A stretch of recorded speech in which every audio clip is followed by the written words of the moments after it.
48, pero hay otra experiencia importante, que es la experiencia de 1963-68, donde hubo obstrucciones, vetos, incomprensiones entre el partido que había logrado el Ejecutivo y el partido que había logrado la mayoría parlamentaria.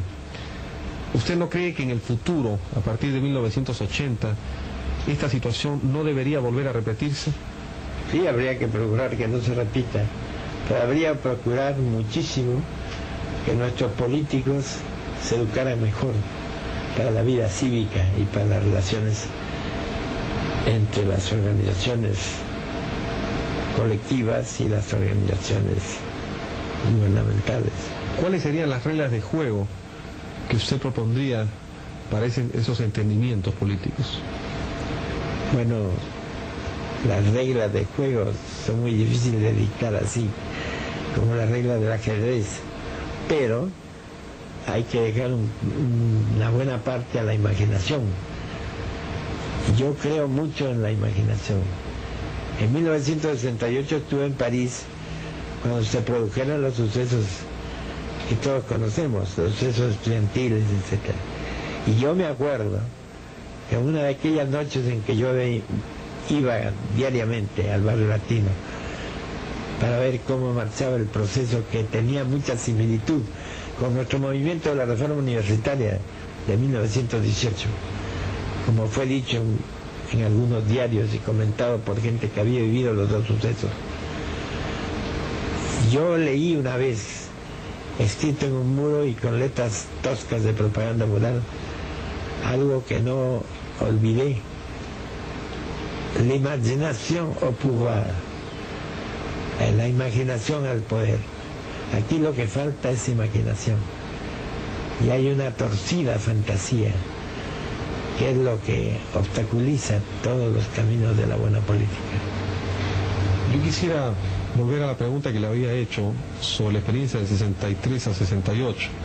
Allí hubo toda una polémica, en parte teórica y en parte política, sobre cuál era el principal poder del Estado. Pero uno aprecia en el mundo contemporáneo, en la política del mundo contemporáneo, un decrecimiento del rol del Parlamento y un reforzamiento del rol del Ejecutivo. En Francia, por ejemplo, fue el famoso ejemplo de General de Gaulle, con esa primacía presidencial. ¿Usted no cree que una sociedad moderna exige revisar los, llamaríamos, excesivos atributos del parlamentarismo? No. Yo creo que una sociedad moderna debe afirmar fuertemente el poder del Parlamento. En la Constitución del Japón, por ejemplo, se dice el Parlamento es el primer poder del Estado. Esa fue la revolución inglesa de Locke, y Locke lo dijo: el Parlamento es el primer poder del Estado. Esa es la sustancia y la esencia del gobierno inglés. Eso es, en el fondo, la voluntad del gobierno de Estados Unidos. El Parlamento debe tener la primacía, porque educar al Parlamento es sumamente importante. Lo que ocurre es que cuando un Parlamento no está educado, y en vez de hablar grita, y en vez de discutir riñe, pelea, entonces... ¿Usted no cree? ¿Sabe usted? Me parece que usted estuviera describiendo una situación futura. ¿No cree usted que puede pasar algo parecido a lo que usted dice en la Asamblea Constituyente? Hay que procurar que no sea así. Pero evidentemente es uno de sus principales peligros. Ya lo creo, porque siempre hay ese lado turbulento y primitivo e infantil de la política. Y nosotros tenemos que procurar la iniciación de la forma educativa del Parlamento. El Parlamento debe ser educado en la forma como le ha permitido, por ejemplo, al Parlamento inglés gobernar tantos siglos, con un respeto absoluto de los derechos humanos, con un respeto que va conquistando más y más los privilegios que tiene el individuo, el ser humano. Pues dígame, es evidente que para que no se produzca esta situación de desorden, de lo que podríamos llamar una torre de Babel civil, va a ser indispensable que las principales fuerzas se unan en esa constituyente en base a determinados principios básicos, aun cuando no se comprometan a un pacto político.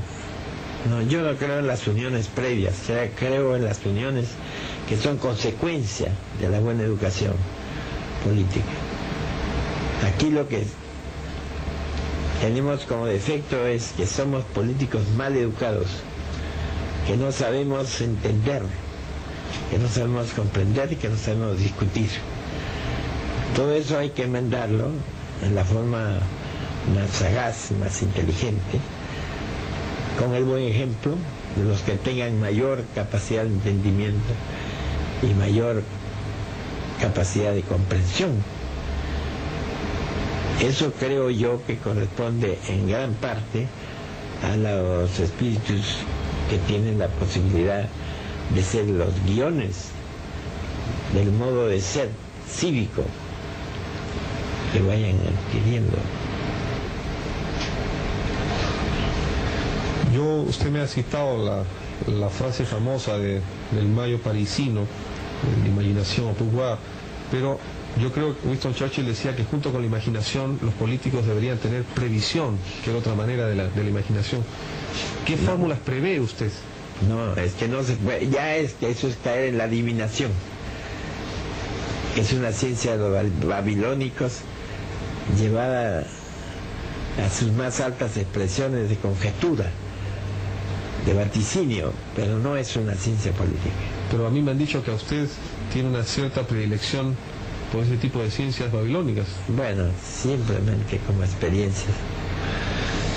Usted ha señalado varias veces, Víctor Raúl, que la crisis actual es una crisis peor que la crisis con la guerra con Chile. ¿Por qué? Porque están las cifras las que lo dicen. Porque nosotros llegamos a la guerra con Chile con las posibilidades de un respaldo económico, hoy no lo tenemos. El contrato Grace fue un respaldo, fue una salida económica.